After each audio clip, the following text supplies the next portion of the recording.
నమస్తే. నిన్న సాయంత్రం మన తెలుగు ఛానల్‌లో ఒక న్యూస్ చూశాను. చీమల భయంకి 25 ఇయర్స్ ఓల్డ్ విమెన్ ఆత్మహత్య చేసుకోవాల్సొచ్చింది. ఫోబియా వల్ల. అది చాలా డీపర్ ఇష్యూ మైండ్‌లో చిన్నప్పటి నుంచి ఉంది. But still the main factor ఏంటి? ఫియర్ అండ్ భయం. ఎంత అన్‌ఫార్చునేట్ కదా! అలా చేసుకోవడము, ప్రాణంని గివ్ అప్ చేయడము. నాకు ఫస్ట్ నుంచి కూడా వివేకానందది ఒక కొటేషన్ గుర్తొస్తుంది ఈ విషయంలో. Strength is life, fear is death.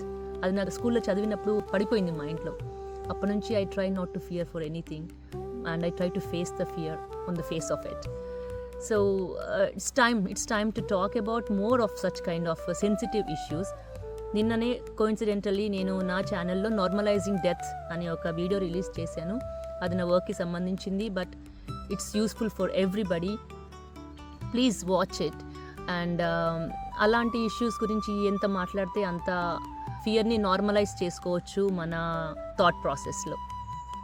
So please watch the video and hope it helps somebody out there అనుకుంటున్నాను. Take care and don't fear. Take care.